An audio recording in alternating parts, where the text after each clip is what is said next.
И снова здравствуйте. Осень, промозглость, скоро начнется сезон ОРЗ.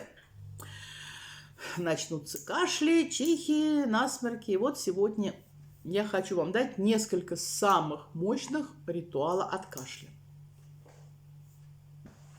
Ритуал первый. Называется «На открытые уста». Этот заговор нужно читать днем. Ставите перед собой болеющего человека и начинайте читать над ним заговор. Да, в начале, как только начинаете читать заговор, больной должен открыть рот. То есть он должен слушать этот заговор с открытым ртом. Значит, стоит больной, открывает рот, и вы начинаете читать. На устах раба Божьего Игоря все отверзается, всему помочь стараемся. Святой Дух сам заходит, сами его впускаем. Кашель весь, гной весь, притом из тела изгоняется, здоровье другому только добавляется. Святой Отец, Сын в помощь. Будет только так, как это было произнесено, мой ритуал работает. Аминь.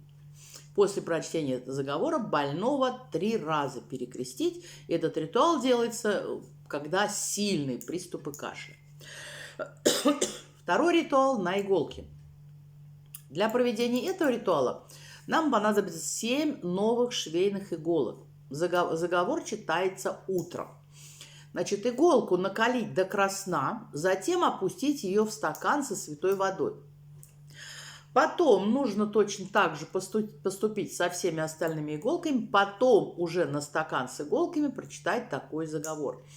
3 сестры, те, которые родственницы самого дьявола, те, которые хрипят, те, которые болят. Тех сестер мы из своих гостей выпроваживаем. Как увидят они 7 стрел огненных, так и уйдут к себе домой обратно. Первая стрелушка моя будет тем сестрам в глаза. Кашель, уйди.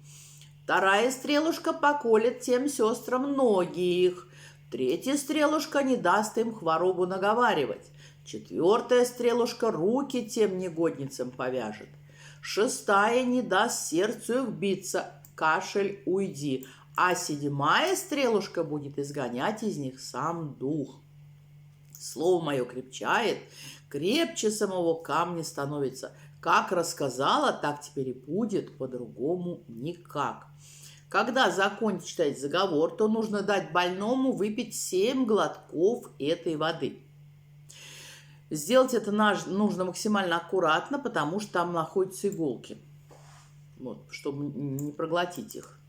Потом идите к первому дереву, которое находится возле вашего дома, и втыкайте в него эти 7 иголок.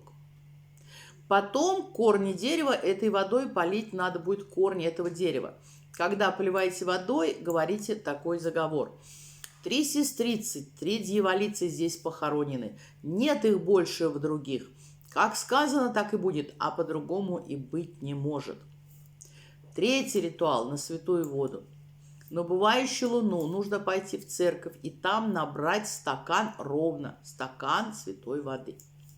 Затем, когда вы ходите из церкви, прямо здесь же, на территории церкви, нужно прочитать на стакан воды такой заговор. Говорила жаба-мать жабе дочке, когда сидела она на самой болотной кочке. Ты себе поквакаешь, дочь моя, а раб Божий Игорь от кашля глухого и мокрого, как страдает. Прошу тебя его освободить от того недуга. Тебе-то выквакать этот кашель нетрудно, а ему больно. Кашель мучительный, кашель сильный, теперь не с ним, теперь ни с кем. Как могу, так и освобождаю, а он ко мне придет, спасибо скажет, голову преклонит. Слово крепкое, замок, ключ. Далее этот стакан воды аккуратно донести до дому и дать маленькими глотками выпить больному. Про ритуал ему ничего не рассказывать. И вообще вот эти вот ритуалы, они имеют силу только в том случае, если о них никому не рассказывать, то есть делать и никому не рассказывать. Тогда они и срабатывают быстрее, и силы имеют больше. 4-й ритуал на воду из-под крана. Каждое утро наливайте в чашку воду из-под крана, трижды крестите ее со словами «Во имя Отца и Сына и Святого Духа». Далее читайте заговор и дайте пить натощак тому, кто болеет. Значит, заговор такой. На море-океане, на острове Буяне стоит дуб. На том дубе золотой сук, на том суку черный ворон сидит. Тот ворон не кашляет, не перхает, горести не знает. Так пусть и раб Божий Игорь не кашляет, не перхает, горести не знает. Аминь. Поэтому обязательно сохраните, скоро и детки начнут кашлять, и, может быть, и мы, взрослые, начнем. Где-то застудились, где-то прицепились. Поэтому сохраните, если понадобится, обязательно воспользуйтесь. На этом все, мои дорогие. Будьте здоровы!